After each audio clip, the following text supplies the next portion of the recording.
이재용 삼성전자 부회장에 대한 1심 선고가 마침내 내려졌습니다. 재판부는 이재용 부회장에게 징역 5년을 선고했습니다. 얽히고 설킨 혐의들에 대해 재판부가 어떤 판단을 내렸는지 분석해 보도록 하겠습니다. 자, 이 문제 관련 세 분 모시고 말씀 나눠봅니다. 김대현 주간조선 기자 계속 자리 지켜주고 계시고요. 네. 자, 김종보 변호사 자리하셨습니다. 예, 원래 안녕하세요. 이재화 변호사가 나오기로 했는데 이재화 변호사가 이 문제에 대해서는 나보다 더 전문가다. 김종보, 붉은 악마의 주인공 김종부가 아닌 김종보 변호사를 추천한다. 그래서 오늘 오신 거예요. 아유, 뭐, 과찬이셔가지고. 예. 이재화 변호사 말이 좀 뻥이 심합니다. 네. 동의합니다. 예. 보고 있나, 이재화. 자, 최영일 평론가 네. 자리하셨습니다. 안녕하세요. 예. 어떻게 보셨어요? 취재 방청하셨나요? 아니요, 안 했습니다. 네, 방청은. 기자들은 다 들어갔죠? 48개, 매체의 기자들이 들어간 걸로 알고 있고요. 예. 그리고 추가로 그 신청한 언론사가 있기 때문에 다시 또 언론사 몇몇 매체를 추가로 좀 안에 방청시킨 것 같습니다. 지금 이제 결과가 나왔는데 뭐 주제하시다시피 이재용 부회장의 경우는 징역 5년, 그리고 최지성, 장충기 두 분에 대해서는 징역 4년, 예. 박상진, 황성수 전무는 각각 징역 3년, 집행유예 5년, 그리고 또 징역 2년 6개월에 집행유예 4년을 받았습니다. 예. 크게 두 가지로 지금 분위기가 나눠지는 것 같은데 그동안에 무죄일 것이다라고 예상을 했던 분들은 좀 형량이 과하다 이렇게 바라보는 것 같고 그러니까 중형을 받아도 마땅하다 했던 분들은 그 12년 구형, 검찰이 12년을 구형했는데 징역을 좀 약하게 판결한 것이 아니냐. 그래서 지금 양측이 좀 대립하고 있고 특검에서는 항소를 통해서 무죄로 나온 부분도 다시 유죄를 입증 통해서 그러니까 처음에 얘기했던 구형량대로 조금 더 유죄를 입증하겠다는 입장이고 삼성 측 변호인단의 그 항소 제기하겠다라고 하면서 변호인이 얘기했던 부분이 약간 좀 그 네티즌들 사이에서 비판을 받는 것 같습니다.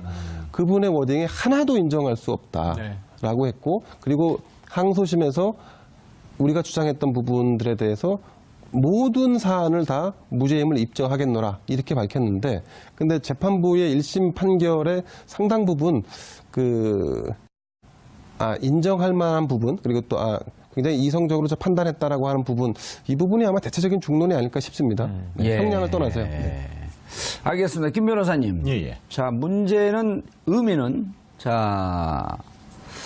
뇌물죄 그다음에 재산 국외 도피, 횡령, 배임 다 유죄로 인정했다라고 하는 데는 의미가 있어요. 예. 의미가 있는데 기본적으로 그 형법상 규정되어 있는 형량조차도 지키지 못한 거 아니냐.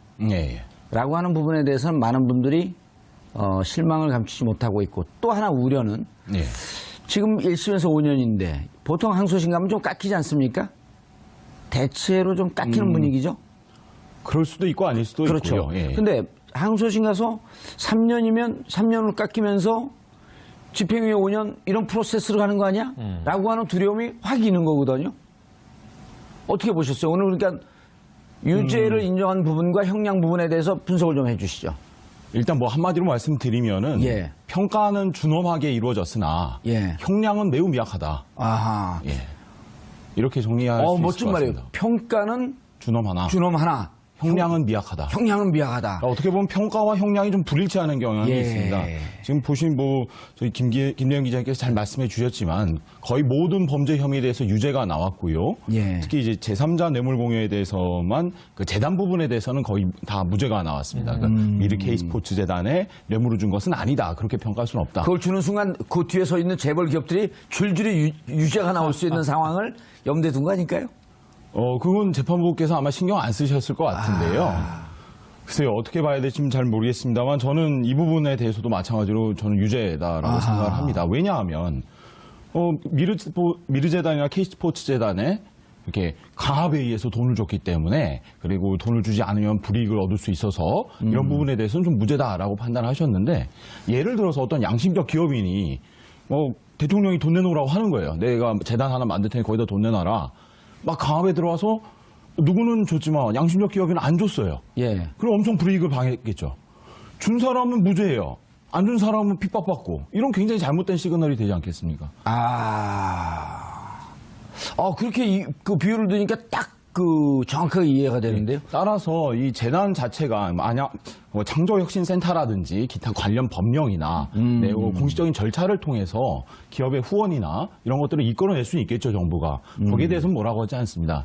다만 완전 명백하게 드러난 바와 같이 미르재단과 K스포츠재단은 완전히 뭐 번개불에 콩 구워 먹듯이 행정부의 강압적인 절차에 의해서 뭘 하겠다라고 하는 것도 애매모호해 소리만 봐도. 그러니까. 예. 그다음에 이제 다 널리 알려져 있지만 최순실 씨가 다 뒤에 있었습니다. 예. 여기도 뭐 부정할 수 없는 사실이고요. 이러한 사실을 삼성이 몰랐다? 저는 그렇게 보지 않고요. 따라서 이제 이런 미르재단과 K스포츠재단의 뇌물을 제공한 것, 제3자 뇌물 공여죄 부분에 대해서도 유죄로 인정돼야 할 것 같습니다. 이 부분에 대해서 아마 항소심에서 특검이 치열하게 다툴 것으로 예상되고. 예. 근데 아마 그게 생각보다 쉽지 않을 것 같은데 예. 만약에 이 부분을 말씀하신 대로 유죄로 인정했을 경우에는 약 59개, 한 60여 개 되는 회사들에 대해서도 다시 재수사를 해야 되는 상황에 직면하게 되는데 아마 그런 측면들을 법원 재판에서 좀 감안을 했을 것 같고 가만 안 했대잖아요. 아니, 감안을 안 할 경우에는 사건이 워낙 커지고 그것도 사건이 또 분산됩니다. 예. 그러니까 그런 부분들에 대해 감안하지 않았을까 싶고 다만 그 반대로 삼성에 대해서 기업들에 대해서는 처벌하지 않았을지 모르겠지만 그것을 받아서 유용하거나 그러니까 사익을 취한 형태로 최순실 혹은 뭐 박근혜 전 대통령 이쪽 부분에 대해서는 처벌을 할 수도 있지 않을까 하는 생각이 좀 듭니다. 그래서 그 재판 부분은 또 별개로 좀 두고 봐야 하지 않을까 싶은 생각이 듭니다. 아니 저는 이게 59개가 아니고 5,000개여도 잘못된 건 조사를 해야 되는 거죠. 아니 마을에 도둑이 많은데. 예, 그러니까 지금 말씀하신 게 많아서 귀찮아서 안 했을 리는 없지만 예. 너무 많은 기업인들에게 이 처벌을 가했을 때 사회적 파장을 고려하여 뭐 이럴 수는 있는데 전 기준이 명확해요. 총수가 독대한 기업만 하면 돼요. 왜냐하면 대기업이 59개가 냈지만 앞에 재계 서열을 우리가 얘기하잖아요. 정경련에서 삼성이 50%를 냅니다. 200억 이상을 냅니다. 예. 그럼 그 다음에 뭐 SK가 이제 100억을 냅니다. 딱딱 이렇게 쪼개서 내는 룰이 있잖아요. 예. 그럼 총수가 독대한 기업이 5개예요. 어허. 거기만 조사하면 되죠. 59개가 아니라 나머지는 회원이니까 지도부가 내면 따라서 낸다. 헌금한다. 예. 이런 개념으로 보고 저는 그래서 59개 다 조사할 필요는 없지만 이게 지금 그냥 면책할 사안은 절대 아니다. 알겠습니다. 왜냐하면요. 하나만 말씀드리면 이 K스포츠재단하고 미르재단은 예. 최순실이 실질적 회장이라는 게 드러나 있어요. 재단은 재단 이사장이 하는데 이사장이 있었죠. 명목상. 뭐 이제 마사지 센터 원장 맞죠? 마사지 센터 아닙니다. 뭐 이런 분도 기억나고 하시잖아요. 있었지만 그분들은 실권이 없었고 최순실을 회장이라고 불렀는데 예. 아니 K스포츠 재단은요 직원이 WK 직원하고 같이 해요. 그럼 같은 이게 회사지 무슨 이 간판만 재단이지 재단 아니잖아요. 예. 그럼 여기에 대해서 총수들이 모르고 200억, 100억 기업이요 1억을 문화자금으로 이 협찬을 하려고 해도 엄청난 결제를 거칩니다. 그거 2달 걸려요. 네네. 두 달은 빠른 거예요. 6개월 정도 걸려요. 제가 그거 받아보려다 네. 결국 못 받았어요. 못 받습니다. 예. 그런데 이게 쾌척하듯이 수십억에서 수백억을 낸다? 이런 일을 벌였는데 이것은 뭔가 국가 정책에 부합하여 사회적인 기여를 위해서 재벌이 출연한 돈이다라고 하기에는 너무너무 미심쩍죠. 김 변호사님, 노파심으로 말씀을 듣다 보니까 별한간의 걱정이 또 하나 되는 게 예. 뇌물죄는 유죄, 제3자 뇌물죄는 무죄 하는 것이 박근혜 재판까지도 염두에 둔 포석이다 이런 느낌 확 들거든요. 뭐냐면 뇌물죄는 박근혜 대통령을 여기에 뇌물이 나왔으니까 공여자가 그다음에 그 뇌물을 받은 박근혜 유죄가 되기 위해서는 박근혜 대통령과 최순실의 공동지갑을 입증을 해야 되는데 이 입증이 녹록치가 않은 거거든요. 자, 뇌물죄는 최순실 뇌물죄. 자, 여기서 뇌물죄 요소 끝났어. 근데 박근혜 유죄를 걸 수 있는 거는 미르재단과 K스포츠재단 제3자 뇌물죄면 박근혜 대통령이 전 대통령이 바로 걸리는 거거든요. 네. 이걸 좀 선을 끊어놓은 거 아닌가? 아니, 죄송합니다. 정봉천 의원님께서 잘못 보고 계신 것 같고요. 잘못 보고 있는 거예요? 예, 예. 죄송합니다. 지적을 지금 단순 뇌물죄가 인정됐고요. 예. 특히나 무죄 부분에서의 판결 설시가 예. 박근혜 대통령이 굉장히 치명적이라고 저는 그걸 생각합니다. 설명해 주세요. 예. 왜냐하면 단순 뇌물죄를 말 그대로 박 대통령이 직접 받았다는 거예요. 공모해서 받은 아, 그래서 공모해서 오히려 단순 받았다. 뇌물죄가 전액 인정됐기 때문에 박근혜 대통령이 이건- 빼박이가 됐다. 저는 그렇게 보고 있고요. 제3자 뇌물은 여기서 제3자는 영재센터와 미르재단 K스포츠재단입니다. 예. 근데 미르 K스포츠는 무죄 나왔지만 영재센터는 또 유죄가 나왔어요. 이런 면에서 봤을 때 박근혜 대통령과 전 대통령과 최순실 씨와의 관계는 굉장히 1심 재판부가 인정을 했다라고 보는 게 맞고 또 하나 말씀드릴 것은 그리고 이재용은 그럼 직접 박근혜 대통령에게 뇌물을 전달한 것으로 완전 오늘 판단은 된 결론이 겁니다. 났겠죠. 지금. 더 나아가서 굉장히 불리한 게 무죄 부분 아까 말씀드렸죠. 예. 강압적으로 받았다. 판결 재판부께서는 수동적인 금품 제공이라고 표현을 해요. 이재용 삼성전자 부회장이 수동적으로 뇌물을 줬다. 수뢰자, 즉 돈을 받은 박근혜 대통령이 강제적으로 돈 내놔라 했기 때문에 수동적으로 줬다는 표현이에요. 그럼 이것은 굉장히 불리한 양형 요소가 되겠죠. 박근혜 전 대통령이. 맞습니다. 그러니까 박근혜 그래서 대통령에 대한 강요죄를 인정하는 판시인 거죠. 거의. 네, 그래서 지금 이렇게 된 거죠. 그럼 만에- 뇌물죄도 인정이 되고 강요죄도 인정이 된다 이렇게 얘기하시는 그런 건가요? 셈이죠. 예, 그럼 저는 그렇게 판단될 가능성이 있다고. 거의 그런 셈인데 예. 또 한 가지 이제 아까 정 앵커님의 우려를 하나 나누면 재판부가 다른 경우에 예. 경향성이 좀 달라지는데 전 오늘 판결이 대략 그림이 그려지더라고요. 왜냐하면 이 김진동 부장판사 이야기를 할 때 우리가 보통 사법부의 판단을 존중하니까 판사 성향을 분석하거나 뭐 이게 비난하거나 하는 건 의미가 없다고 보지만 진경준 검사장 사건이 있잖아요. 예. 그때 국민들이 공분했던 게 뭐냐면 친구인 기업주에게 4억 2천만 원의 주식을 무상으로 받잖아요. 이게 10여 년 흐르니까 120억이 돼 있잖아요. 국민들이 여기에 공분한 거거든요. 저렇게 재산 증식하는 경우가 있었던가. 또 현직 검사장이. 그리고 이 현직 검사장을 누가 도대체 승진시켰나. 우병우 민정수석으로 튀었던 거 아니에요, 불똥이.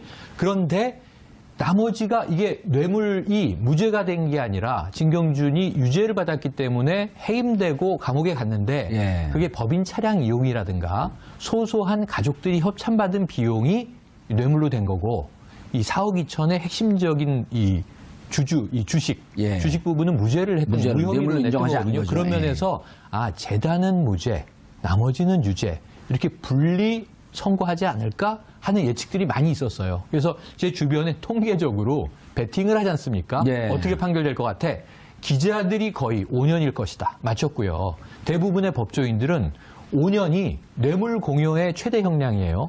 그러니까 뇌물을 받은 쪽은 형량이 무기까지 가지만 예. 뇌물을 준 쪽은 형량이 약해서 5년이 5년. 맥시멈인데 5년을 딱 채우고 사실은 나머지 4개가 유죄이기 때문에 가중을 하면 6, 7년쯤 될 것이다. 7년, 이게 8년, 법조인들의 7년 제일 많았었죠. 합리적인 판단이에요. 그럼 구형량이 한 절반 되니까 합리적이다 이렇게 봤거든요. 근데 그거보다 좀 더 깎았다.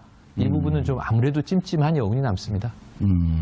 재판부께서 이렇게 말씀을 하셨어요. 판결 선고하면서. 이 사건은 정치 권력과 자본 권력의 부도덕한 밀착이 사건의 본질이다. 그렇죠. 특히 조금 더 읽어볼까요? 피고인들을 승마 지원 관련된 뇌물로 약 73억 원, 피고인 이재용, 최지성, 장충기는 영재센터 지원 관련 뇌물로 약 16억 원을 제공하여 거액의 뇌물을 공여하였고 이를 위해 삼성전자의 자금을 횡령하였다. 횡령하게 대하여 현재까지 피해 변제가 이루어지지 않았다. 또한 승마 지원으로 인한 범죄 행위를 은폐하기 위해 조직적이고 계속적으로 왜곡된 사실관계를 작출하는 등 범죄의 행위 태양에 대한 비난 가능성과 불법성이 크다. 예. 이렇게 말씀하셨어요. 횡령도 다 인정을 했고 예. 그런데 5년인 거죠. 횡령은 얼마가 되는 거예요 이렇게 되면? 그러니까 이건 합쳐져서 판단을 종합적으로. 예, 아니 만약 횡령만 했다고 한다면 10년 이상. 10년 이상이죠. 특경법 아니에요? 예. 10년 이상 아니에요? 네, 맞습니다. 뭘까? 그러니까 보세요. 이 국외 재산 도피 유죄잖아요. 그것도 10년 이상이에요. 근데 이게 얼마냐 하면은 64억이 인정됐어요. 예, 50억 이상이면 10년 50억 아닙니까? 이상 10년 이상 예. 무기까지. 왜 그러니까- 대한민국 국민들 예. 다 법조 전문가로 만드냐고요? 그럼 굉장히 바람직한 현상입니다. 바람직한 네, 현상이에요? 그럼요. 그럼 변호사 뭐 먹고 살아요? 그래도 먹고 살 수는 있습니다. 이자 변호사는 늘 먹고 살기 힘들다고 손 벌리던데. 더 이상 코멘트하기가 어렵습니다. 김대현 네. 변호사님 그럴 뻔했어요. 기자님. 네. 삼성 변호사들 네. 네. 정말 무죄로 확신했을까요? 그러니까 변호사 입장에서 본다 그러면 무죄 확신을 갖고 이 사안을 대응하지 않았다면 예. 제대로 된 대응이 되지 않겠죠. 그리고 예. 변호사의 임무라는 게 입장이라는 것이 당연히 변호를 맡는 사람의 입장에서 사고하는 게 변론에는 최적화할 수 있는 그런 마인드셋이 아닐까 싶습니다. 예. 김 변호사님, 예. 마지막에 이제 삼성 측 변호사들의 전략. 태평양이면 대단한 그룹 아니에요? 법무법인? 그럼요. 예. 대한민국 훌륭한 법인입니다. 2위 법인이죠? 거기까지는 제가 잘 모르겠습니다. 오늘 멘트를 좀 피하시는 경향이 있네요. 그럼 다음에 보기 힘듭니다. 이재호 변호사님 계속 나오시면 됩니다. 아니, 그런데 전략이 마지막에 모른다. 우리가 알아서 했다. 장충기 사장이 머리 숨기기. 이렇게 갔단 말이에요. 그렇죠. 이 전략이 안 통한 거죠. 예, 그렇습니다. 처음부터 근데 중간중간에 전략이 좀 바뀌었어요. 네네. 좀 설명 좀 해주시죠. 맨 처음에 이제 가장 큰 전제는 승계 작업 자체가 없다는 거고요. 네. 근데 이거는 어느 누가 봐도 납득하기 어려운 주장 아니겠습니까? 그렇죠. 그런데 캐비넷 그 서류까지 또 나왔어요. 나오고요. 그러니까 이제 삼성은 이미 이재용 부회장이 승계가 되었다. 그러니까 이미 탑으로 올라섰고 예. 추가적인 승계 작업 이런 건 없다. 이렇게 주장을 했던 것으로 2015년 7월에 M&A 할 때 그 연기금 들어가고 엘리엇과 뭐 이런 등등 과정이 그냥 다 이루어졌는데 네. 그게 무슨 승계냐? 그렇죠. 아하. 그 전에 이미 이재용 씨는 예. 삼성그룹의 총수로서 승계가 됐다는 예. 입장이었어요. 그리고 삼성물산과 제일모직의 합병은 뭐 각 회사가 알아서 한 거지. 이건 승계 작업과 무관한 거다. 그 대통령 만난 것도 그 이유인데 이게 무슨 대가성이냐? 그렇죠. 아하. 네, 계속 그렇게 주장을 했었다가 나중에는 가사, 그런 예. 승계 작업의 설사. 성격이 예, 있었다, 설사 있었다 하더라도 이러한 작업 지휘는 모두 최지성 미전 실장님, 예. 실장님께서 하셨기 때문에 이재용 부회장은 모른다. 이렇게 좀 전략을 아주 재밌어요, 그 바꿨습니다. 대목이. 네. 부유한 집안에서 태어나서 세상 물정 모르고 한마디로 이재용 바보 그랬던 거 아니에요? 네. 예, 뭐 어떻게 말해야 될지 굉장히 애매한. 아니, 여기서 여러 가지 얘기가 참 예. 어록으로 나왔죠. 예. 이 부친께서 생존해 계셨을 때 뭐 이런 이제 예. 실수도 나와버렸고 또는 이제 아버지에게 훈육받은 적은 있지만 여자에게 이렇게 질척받았던 적이 없다. 뭐 이런 얘기도 했고 대통령한테 혼난 거에 대해서. 그런데 저는 이 마지막 전략이 정말 오판이 된 게 뭐냐면 조윤선 전 장관의 집행유예 석방을 보고 그 위증 하나만 이제 이 유죄가 되면서 예. 아 저렇게 될 수 있구나라고 전략을 막판에 뒤집은 잘못된 학습 효과가 있었다고 보고요. 예. 최후 진술을 보면 너무 엉뚱한 게 자 이재용 부회장은 이제 미전실이 그룹 전체를 운영하고 계열사별로 전문 경영을 하고 이재용 부회장은 삼성전자의 90%의 에너지를 쏟아서 전자 경영에만 힘쓰고 있고 합병은 계열사끼리 알아서 한 문제고 그런데 최후 진술을 뭐라고 했는지 기억나세요? 저희는 국민들의 노후 자금에 손대는 그런 부도덕한 기업 아닙니다. 아무것도 모르는 사람이 그 얘기를 할 필요가 없는 거잖아요. 노후 자금에 손을 댔다는 얘기네요? 손 안 댔다고 설마 손을 댔겠습니까? 라는 항변을 마지막에 하는데 그 얘기는 지금 이 제일모직과 삼성물산 합병 관련해서 국민연금이 예. 찬성해 준 얘기인데 그것과는 이재용 부회장은 경영상 관계가 없다고 부하들이 나와서 나의 죄로 소이다 다 이렇게 얘기를 했는데 굳이 진술의 막판에 또 그런 얘기를 해요. 그래서 제가 보기엔 이거 여론전이지 법리적으로는 하등의 의미가 없는 얘기를 하는구나 이런 예. 생각을 했는데 결국은 그 모든 전략은 먹혀 들어가지 않았고 제가 보기엔 국내 2위의 로펌은 뭐 완전히 이미지를 구겼는데 오늘 좀 얼굴이 달았더라고요. 그래서 이제 이 대표 변호사가 하나도 인정할 수 없다고 그랬지만 제가 그래서 또 보기엔 네티즌들이 발끈했죠. 오늘 밤의 전략은 간단해 보입니다. 항소심에서 3년으로 2년만 깎으면 집행유예로 총수는 석방될 수 있다. 이게 전 합리적인 변호인단의 이 차기 수순으로 예측을 해봅니다. 제가 모두의 말씀을 드렸잖아요. 그런데 그래서 그런 것도 가능하려고 하면 삼성에는 컨트롤 타워라고 해서 미래 전략실이 있었지 않습니까? 미전실이요. 예. 미래 전략실을 해체한 것이 결국은 제 판단은 이재용 부회장의 전체적인 이번 재판에 대한 전략이 흔들리는 근간을 흔든 요인이 되지 않았나 싶습니다. 무슨 의미죠, 그게? 그러니까 미래전략실 안에는 법무와 홍보, 기타 등등을 총괄하는 사람들이 다 직접 그야말로 민환, 능력을 갖추고 있는 사람들이 쫙 집적돼서 그들이 브레인스토밍을 하고 거기서 나름의 그 정제된 전략들을 구사해 왔었는데, 근데 지금은 그게 다 사라지고 나서 이 선거 막판에 말도 안 되는 이재용 부회장은 전혀 몰랐다는 식으로 진술을 다 번복하는 일까지. 근데 이런 거는 과거 삼성에서 이건희 회장도 있었고 재판을 받는 와중에서 이런 식으로 확 뭔가 이게 전략이 전환되는 사례는 많지 않았거든요. 그렇죠. 근데 이번에는 유달리 전략이 어떤 일관성이 좀 떨어진다거나 아니면 굉장히 터프한 방식으로 네. 대응을 한다거나 이런 부분들을 보면서 아, 이게 컨트롤 타워의 이게 부재가 부재. 가져오는 현실이구나 하는 느낌도 좀 받았습니다. 그런데 이렇게 해설로 들리지 않고 왜 좀 이렇게 걱정해 주는 듯한 말씀이 들리죠? 아니, 해설하신 거죠, 지금? 이제 삼성이라는 기업 자체는 예. 대한민국을 대표하는 기업이니까 기업 자체가 존속하고 그러니까 영업이익을 더 내고 하는 거는 국가 전체 이익이지 않습니까? 지금 상종가 치고 있어요.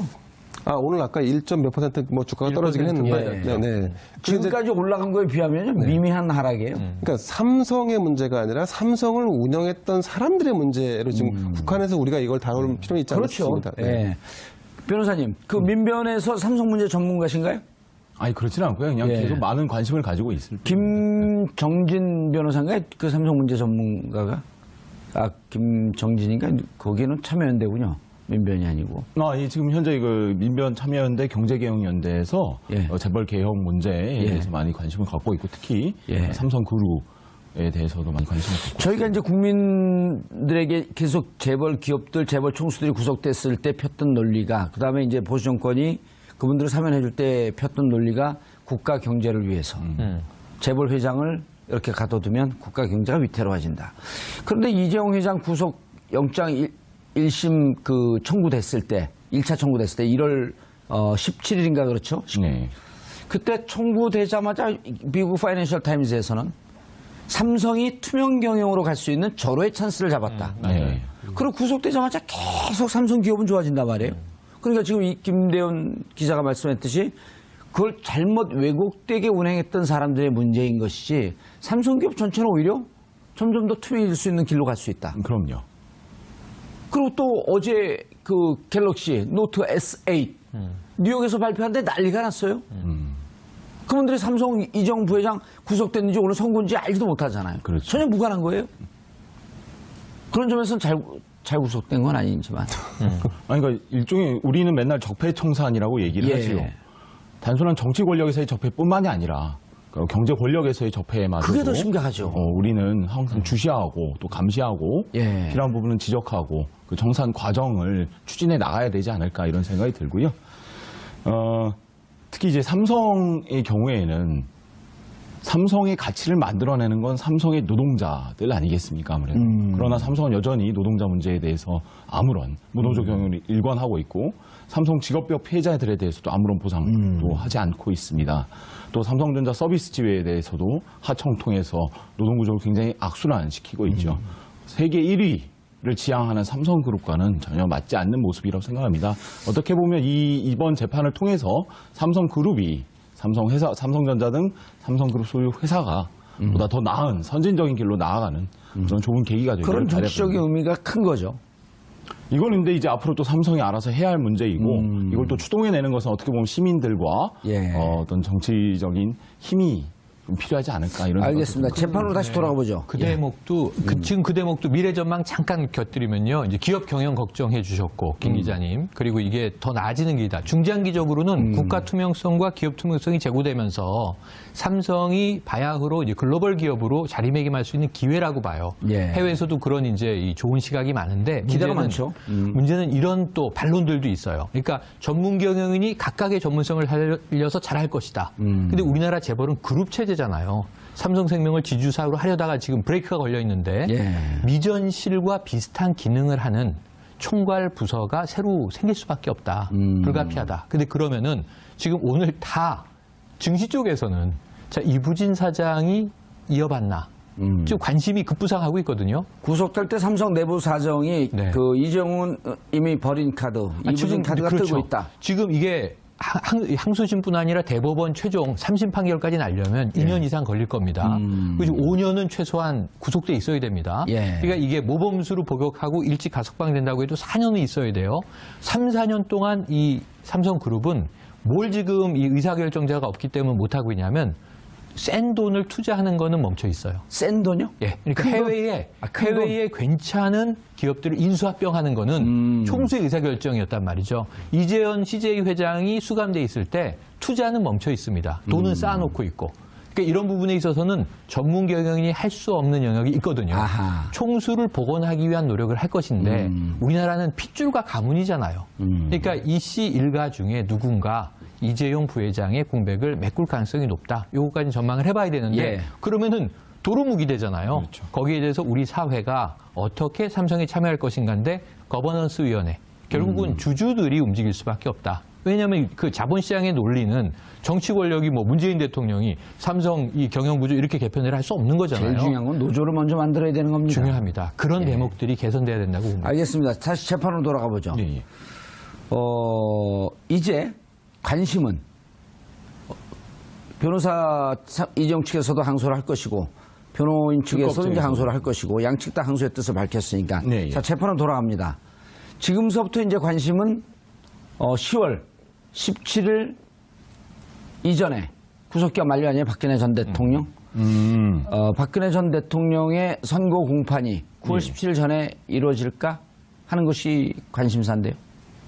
제가 보기엔 할 겁니다. 그러니까 재판부께서는 그러니까 보통 저희 법원은 구속기간 최장기간 6개월이잖아요. 예. 이걸 지키려고 굉장히 애를 쓰십니다, 사실.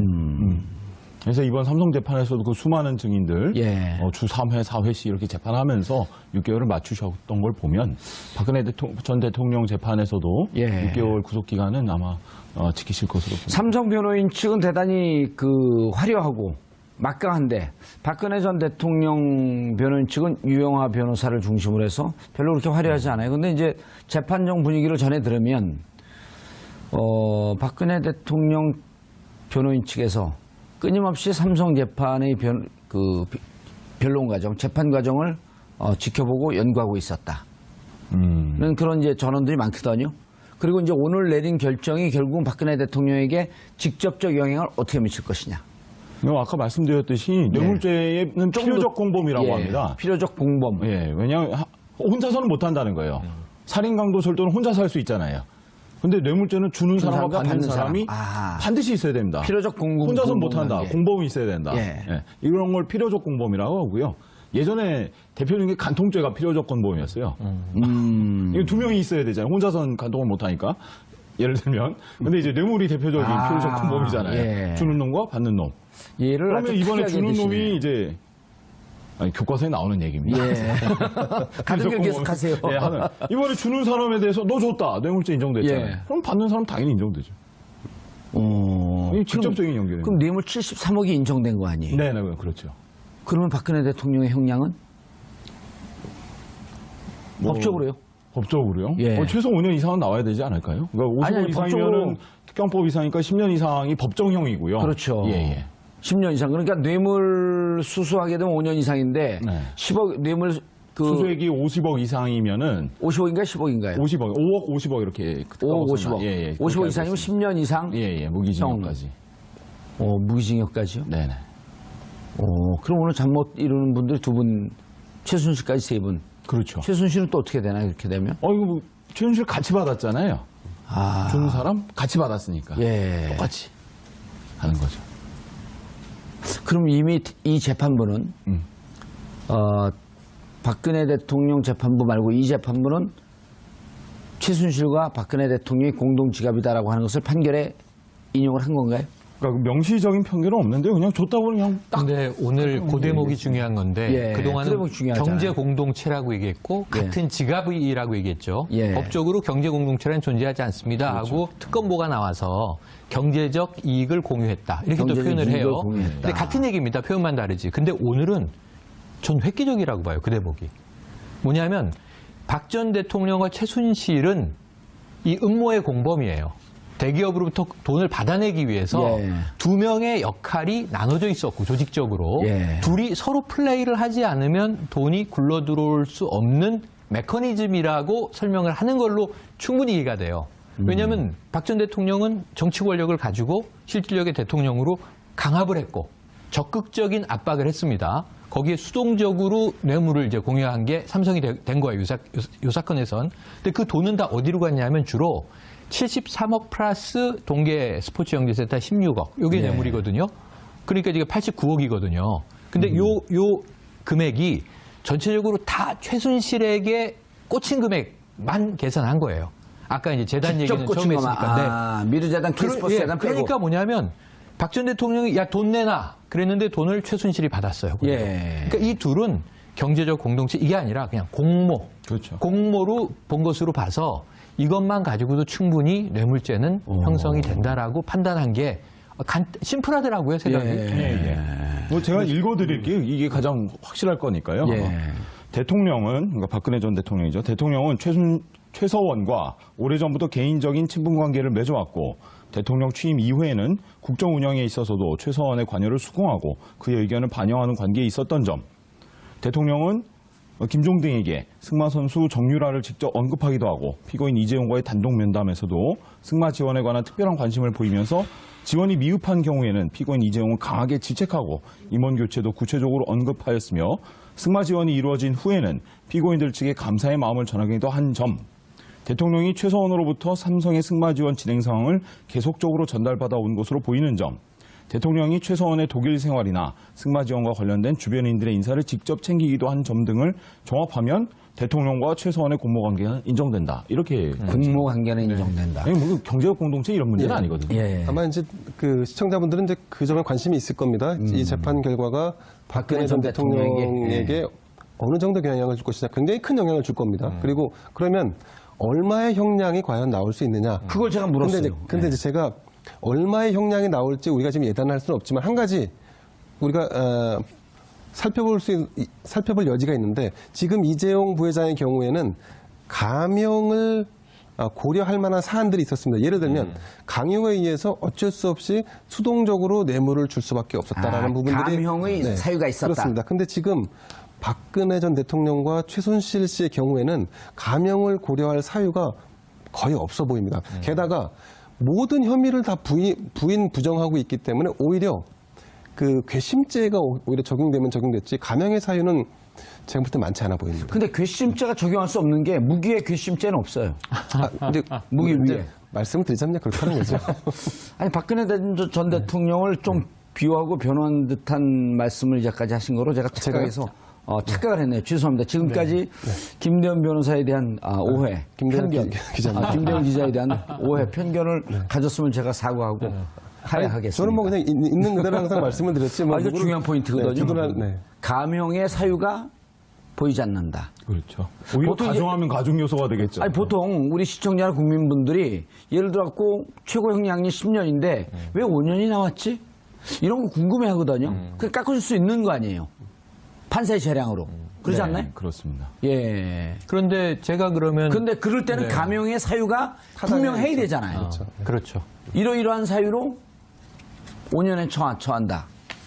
그 양형 이유가 아까 나옵니다. 아까 말씀드렸듯이 이 사건은 정치 권력과 자본 권력의 부도덕한 밀착이 사건의 본질이라고 하시면서도 수동적 뇌물 제공 경위, 명시적이고 개별적 청탁 및 부당한 결과의 부존재, 승계 작업과 무관한 지배구조 개편의 필요성 등은 피고인들에게 유리한 양형 요소이다라고 판단하셨어요. 근데 저는 진짜 좀 여기서 의문을 갖는 것이 이 삼성물산과 제일모직이 합병하고 그 앞에 수많은 에버랜드부터 시작을 하죠. 이런 일련의 과정들, 이 모두 다 승계 작업이고, 이와 무관한 회사들만을 위한 사정이 있었다고 보신 거예요. 저는 이게 뭘까? 좀 이해가 안 됩니다, 사실. 이게 왜 유리한 양형 요소가 될지. 그래, 저도 이렇게 들어보는데 한 번도 안 봤거든요, 저는. 근데 얼핏 들을 때 전혀 이해가 잘 안 돼요. 자세한 거는 판결문을 좀 봐야겠습니다만. 예. 근데 판결문을 얼핏 들으면 이해할 수 있는 사람이 많지 않습니다. 저는 그 얼핏 들을 때 더 잘 이해를 하거든요. 아, 그렇습니까? 근데 얼핏 들었는데 이해가 잘 안 돼요. 예. 집중적으로 들으면 더 헷갈려요. 이 용어들이 헷갈려갖고. 더 집중하셔야 됩니다. 최현 평론가님, 네. 지금 재판, 박근혜 전 대통령 재판은 많이 진행이 안 됐잖아요. 발톱도 아프고. 아닙니다. 그래도 많이 진행됐습니다. 그래도 많이 진행됐네. 그러니까 이 발톱이 아파서 이 성모병원에 한번 007 작전이 있었죠. 예. 미라 작전이라고 해야 되나요? 어쨌든 이렇게 둘러싼 코스프레 아니 아프니까 갔겠죠. 그렇죠. 아파서 갔다고 일주일에 인정하고. 4번씩 재판했잖아요. 네네. 주 4일씩 가는데 광복절 하루 쉬고 전날 쉬고. 그러니까 사실 병원 간 날도 재판을 하고 병원을 간 겁니다. 그리고 아프다고 이제 재판 진행되다 한번 정회되고 예. 이런 걸 합치면 지금 전체 속도에서 봐서 결근했다, 결석했다 이렇게 표현하면 많이 빠지진 않았어요. 그래서 지금 재판부가 10월 16일을 목표로 달리고 있는데 예. 제가 보기에는 거기서 한 2, 3일이 빠져도 전체 재판 진행 속도에는 큰 무리가 없을 정도로 보여집니다. 알겠습니다. 자, 이제 본격적으로 재판, 박근혜 전 대통령 재판에 집중하는데 간단하게 10초만. 자, 요 사이에 우병우 전 수석에 대한 수사를 중앙지검에서 전격적으로 네. 지금까지 하고 있었는데 전격적으로 속력을 붙일 것 같다라고 하는 관측도 있는데요. 어떻게 보세요? 그건 청와대- 중앙지검에서 해야 할 문제라고 그걸 생각합니다. 분석하라고 나온 거예요. 사전에 고지가 없어서 지금 말씀드리는 거. 예, 왜냐하면 청와대 캐비넷 문건 네. 꽤 나왔기 때문에 거기에서 피할 수 없는 거 아니냐? 지금 재판부가 지휘를 하고 있죠. 오히려 윤모 전 과장에 대해서 이 법정에서 즉시 압수수색하라 해서 증거도 찾게 하고 예. 검찰이 좀 그동안 미흡하게 대응했던 것들을 재판부가 수사 지휘를 해서 채워나가는 형국이에요. 반전이 우병우- 있을 거로 봅니다. 우병우 전 우병우 수석에 전 대해서. 수석이요. 네. 아, 알겠습니다. 이재용 삼성전자 부회장에 대한 1심 선고가 마침내 내려졌습니다. 재판부는 이재용 부회장에게 징역 5년을 선고했습니다. 얽히고 설킨 혐의들에 대해 재판부가 어떤 판단을 내렸는지 분석해 보도록 하겠습니다. 자, 이 문제와 관련해 세 분 모시고 말씀 나눠봅니다. 김대현 주간조선 기자 계속 자리 지켜주고 계시고요.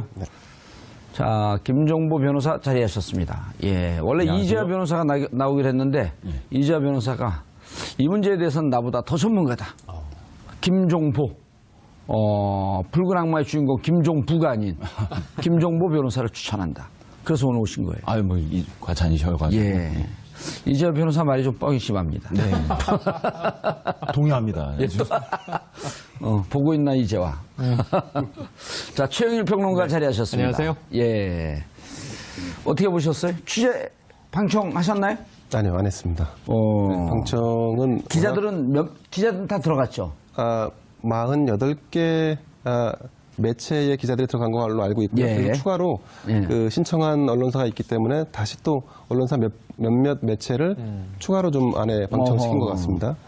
지금 이제 결과가 나왔는데 뭐 주제하시다시피 이재용 부회장의 경우는 징역 5년, 어허. 그리고 최지성, 장충기 두 분에 대해서는 징역 4년, 예. 박상진, 황성수 전무는 각각 징역 3년, 집행유예 5년, 그리고 또 징역 2년 6개월에 집행유예 4년을 받았습니다. 예. 크게 두 가지로 지금 분위기가 나눠지는 것 같은데 그동안에 무죄일 것이다라고 예상을 했던 분들은 좀 형량이 과하다 이렇게 바라보는 것 같고 중재, 그러니까 중형을 받아도 연초가 탈 마땅하다 것이다? 예, 아하. 했던 분들은 그 12년 구형, 검찰이 12년을 구형했는데 징역을 좀 약하게 판결한 것이 아니냐. 그래서 지금 양측이 좀 대립하고 있고 특검에서는 항소를 통해서 무죄로 나온 부분도 다시 유죄를 입증 통해서 그러니까 처음에 얘기했던 구형량대로 조금 더 유죄를 입증하겠다는 입장이고 삼성 측 변호인단의 그 항소 제기하겠다라고 하면서 변호인이 얘기했던 부분이 약간 좀 그 네티즌들 사이에서 좀 비판을 받는 것 같습니다. 그분의 워딩이 하나도 인정할 수 없다라고 했고 그리고 항소심에서 우리가 주장했던 부분들에 대해서 모든 사안을 다 무죄임을 입증하겠노라 이렇게 밝혔는데 근데 재판부의 1심 판결의 상당 부분 인정할 만한 부분 그리고 또 굉장히 이성적으로 판단했다라고 하는 부분 이 부분이 아마 대체적인 중론이 아닐까 싶습니다. 예. 형량을 떠나서요. 네. 알겠습니다. 김 변호사님. 예. 자, 의미는 자, 뇌물죄, 그 다음에 재산 국외 도피, 횡령, 배임 다 유죄로 인정했다라고 하는 데는 의미가 있어요. 예. 의미가 있는데 기본적으로 그 형법상 규정되어 있는 형량조차도 지키지 못한 거 아니냐 예. 라고 하는 부분에 대해서는 많은 분들이 실망을 감추지 못하고 있고 또 하나 우려는 예. 지금 1심에서 5년인데 보통 항소심 가면 좀 깎이지 않습니까? 대체로 좀 깎이는 분위기죠? 그럴 수도 있고 아닐 수도 그렇죠. 있고요. 예. 근데 항소심 가서 3년이면 3년을 깎이면서 집행유예 5년 이런 프로세스로 가는 거 아니야? 라고 하는 두려움이 확 있는 거거든요. 어떻게 보셨어요? 오늘 그러니까 유죄를 인정한 부분과 형량 부분에 대해서 분석을 좀 해주시죠. 일단 뭐 한마디로 말씀드리면은 예. 평가는 준엄하게 이루어졌으나 예. 형량은 매우 미약하다. 아하. 예. 이렇게 정리할 수 있을 멋진 것 말이에요. 같습니다. 평가는 준엄하나 준엄하나, 형량은 미약하다. 형량은 미약하다. 어떻게 보면 평가와 형량이 좀 불일치하는 경향이 예. 있습니다. 지금 보신 저희 김대현 기자님께서 잘 말씀해 주셨지만 거의 모든 범죄 혐의에 대해서 유죄가 나왔고요. 예. 특히 이제 제3자 뇌물 공여에 대해서만 그 재단 부분에 대해서는 거의 다 무죄가 나왔습니다. 그러니까 미르 K스포츠 재단에 뇌물을 준 것은 아니다. 그렇게 평가할 수는 없다. 그걸 주는 순간 그 뒤에 서 있는 재벌 기업들이 줄줄이 유죄가 나올 수 있는 상황을 염두에 둔 거 아닐까요? 그건 재판부께서 아마 신경 안 쓰셨을 것 같은데요. 글쎄요, 어떻게 봐야 될지 잘 모르겠습니다만 저는 이 부분에 대해서도 마찬가지로 저는 유죄다라고 생각을 합니다. 왜냐하면 미르 재단이나 K스포츠 재단에 이렇게 강압에 의해서 돈을 줬기 때문에 그리고 돈을 주지 않으면 불이익을 얻을 수 있어서 이런 부분에 대해서는 좀 무죄다라고 판단하셨는데 예를 들어서 어떤 양심적 기업인이 대통령이 돈 내놓으라고 하는 거예요. 내가 재단 하나 만들 테니 거기다 돈 내놔라. 막 강압에 들어와서 누구는 줬지만 양심적 기업인은 안 줬어요. 예. 그럼 엄청 불이익을 방해했겠죠. 준 사람은 무죄예요. 안 준 사람은 핍박받고 이런 굉장히 잘못된 시그널이 되지 않겠습니까? 그렇게 그 비율을 드니까 딱 정확하게 이해가 되는데요. 따라서 이 재단 자체가 만약 창조혁신센터라든지 기타 관련 법령이나 공식적인 절차를 통해서 기업의 후원이나 이런 것들을 이끌어낼 수는 있겠죠, 정부가. 거기에 대해서는 뭐라고 하지 않습니다. 다만 완전 명백하게 드러난 바와 같이 미르 재단과 K스포츠 재단은 완전히 번개불에 콩 구워 먹듯이 행정부의 강압적인 절차에 의해서 뭐 하겠다라고 하는 것도 애매모호해 소리만 봐도. 그러니까요. 예. 그다음에 이제 다 널리 알려졌지만 최순실 씨가 다 뒤에 있었습니다. 예. 여기도 부정할 수 없는 사실이고요. 이러한 사실을 삼성이 몰랐다? 저는 그렇게 보지 않고요. 따라서 이제 이런 미르 재단과 K스포츠 재단에 뇌물을 제공한 것, 제3자 뇌물 공여죄 부분에 대해서도 유죄로 인정돼야 할 것 같습니다. 이 부분에 대해서 아마 항소심에서 특검이 치열하게 다툴 것으로 예상되고. 예. 근데 아마 그게 생각보다 쉽지 않을 것 같은데 예. 만약에 이 부분을 말씀하신 대로 유죄로 인정했을 경우에는 약 59개, 한 60여 개 되는 회사들에 대해서도 다시 재수사를 해야 되는 상황에 직면하게 되는데 아마 그런 측면들을 법원 재판에서 좀 감안을 했을 것 같고 가만 안 했대잖아요. 아니, 감안을 안 할 경우에는 사건이 워낙 커지고 그것도 사건이 또 분산됩니다. 예. 그러니까 그런 부분들에 대해 감안하지 않았을까 싶고 다만 그 반대로 삼성에 대해서 기업들에 대해서는 처벌하지 않았을지 모르겠지만 그것을 받아서 유용하거나 그러니까 사익을 취한 형태로 최순실 혹은 박근혜 전 대통령 이쪽 부분에 대해서는 처벌을 할 수도 있지 않을까 하는 생각이 좀 듭니다. 그래서 그 재판 부분은 또 별개로 좀 두고 봐야 하지 않을까 싶은 생각이 듭니다. 아니 저는 이게 59개가 아니고 5,000개여도 잘못된 건 조사를 해야 되는 거죠. 아니 마을에 도둑이 많은데. 예, 그러니까 지금 말씀하신 게 많아서 귀찮아서 안 했을 리는 없지만 예. 너무 많은 기업인들에게 이 처벌을 가했을 때 사회적 파장을 고려하여 이럴 수는 있는데 전 기준이 명확해요. 총수가 독대한 기업만 하면 돼요. 왜냐하면 대기업이 59개가 냈지만 앞에 재계 서열을 우리가 얘기하잖아요. 정경련에서 삼성이 50%를 냅니다. 200억 이상을 냅니다. 예. 그럼 그 다음에 SK가 이제 100억을 냅니다. 딱딱 이렇게 쪼개서 내는 룰이 있잖아요. 예. 그럼 총수가 독대한 기업이 5개예요. 어허. 거기만 조사하면 되죠. 59개가 아니라 나머지는 회원이니까 지도부가 내면 따라서 낸다. 헌금한다. 예. 이런 개념으로 보고 저는 그래서 59개 다 조사할 필요는 없지만 이게 지금 그냥 면책할 사안은 절대 아니다. 알겠습니다. 왜냐하면요. 하나만 말씀드리면 이 K스포츠 재단하고 미르 재단은 예. 최순실이 실질적 회장이라는 게 드러나 있어요. 재단은 재단 이사장이 하는데 이사장이 있었죠. 명목상. 이제 마사지 센터 원장 맞죠? 마사지 센터 아닙니다. 이런 분도 기억나고 하시잖아요. 있었지만 그 돈을 받은 박근혜 대통령이 강제적으로 돈 내놔라 했기 때문에 수동적으로 줬다는 표현이에요. 그럼 이것은 굉장히 불리한 양형 요소가 되겠죠. 박근혜 전 대통령이. 맞습니다. 그러니까 박 전 대통령에 대한 강요죄를 인정하는 판시인 거의. 거죠. 네, 그래서 지금 이렇게 된 거죠. 그럼 많은- 뇌물죄도 인정이 되고 강요죄도 인정이 된다 이렇게 그런 얘기하시는 셈이죠, 건가요? 그런 셈이죠. 예, 그럼 저는 그렇게 판단될 가능성이 있다고. 거의 그런 셈인데 또 예. 한 가지 이제 아까 정앵커님의 우려를 하나 나누면 재판부가 다른 경우에 예. 경향성이 좀 달라지는데 전 오늘 판결이 대략 그림이 그려지더라고요. 왜냐하면 이 김진동 부장판사 이야기를 할 때 우리가 보통 사법부의 판단을 존중하니까 판사 성향을 분석하거나 뭐 이게 비난하거나 하는 건 의미가 없다고 보지만 진경준 검사장 사건이 있잖아요. 예. 그때 국민들이 공분했던 게 뭐냐면 친구인 기업주에게 4억 2천만 원의 주식을 무상으로 받잖아요. 이게 10여 년 흐르니까 120억이 돼 있잖아요. 국민들이 여기에 공분한 거거든요. 저렇게 재산 증식하는 경우가 있었던가. 또 현직 검사장이. 그리고 이 현직 검사장을 누가 도대체 승진시켰나. 우병우 민정수석으로 튀었던 거 아니에요, 불똥이. 그런데 나머지가 이게 뇌물이 무죄가 된 게 아니라 진경준이 유죄를 받았기 때문에 해임되고 감옥에 갔는데 예. 그게 법인 차량 이용이라든가 소소한 가족들이 협찬받은 비용이 뇌물로 된 거고 이 4억 2천의 핵심적인 이 주식, 예. 주식 부분은 무죄를 했던 무죄를 무혐의로 뇌물로 냈던 인정하지 않은 거거든요. 거죠. 그런 예. 면에서 재단은 무죄, 나머지는 유죄 이렇게 분리 선고하지 않을까 하는 예측들이 많이 있었어요. 그래서 제 주변에 통계적으로 베팅을 하지 않습니까? 예. 어떻게 판결될 것 같아? 기자들이 거의 5년일 것이다. 맞췄고요. 대부분의 법조인들은 5년이 뇌물 공여의 최대 형량이에요. 그러니까 뇌물을 받은 쪽은 형량이 무기까지 가지만 예. 뇌물을 준 쪽은 형량이 약해서 5년이 5년. 맥시멈인데 5년을 딱 채우고 사실은 나머지 4개가 유죄이기 때문에 가중을 하면 6, 7년쯤 될 것이다. 7년, 이게 8년, 법조인들의 7년 제일 많았었죠. 합리적인 판단이에요. 그럼 구형량이 한 절반 되니까 합리적이다 이렇게 봤거든요. 근데 그거보다 좀 더 깎았다. 이 부분은 좀 아무래도 찜찜한 여운이 남습니다. 재판부께서 이렇게 말씀을 하셨어요. 판결 선고하면서. 이 사건은 정치 권력과 자본 권력의 부도덕한 밀착이 사건의 본질이다. 그렇죠. 특히 조금 더 읽어볼까요? 피고인들을 승마 지원 관련된 뇌물로 약 73억 원, 피고인 이재용, 최지성, 장충기는 영재센터 지원 관련 뇌물로 약 16억 원을 제공하여 거액의 뇌물을 공여하였고 이분들은 실권이 없었고 최순실을 회장이라고 불렀는데 예. 아니 K스포츠 재단은요 직원이 WK 직원하고 같이 해요.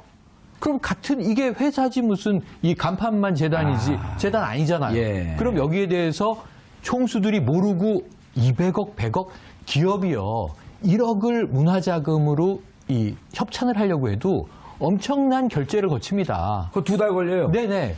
두 달은 빠른 거예요. 6개월 정도 그런가요? 걸려요. 제가 그거 받아보려다가 네. 결국 못 받았어요. 못 받습니다. 예. 그런데 이게 쾌척하듯이 수십억에서 수백억을 낸다? 이런 일을 벌였는데 이것은 뭔가 국가 정책에 부합하여 사회적인 기여를 위해서 재벌이 출연한 돈이다라고 하기에는 너무너무 미심쩍죠. 김 변호사님, 노파심으로 말씀을 듣다 보니까 별한간의 걱정이 또 하나 되는 게 예.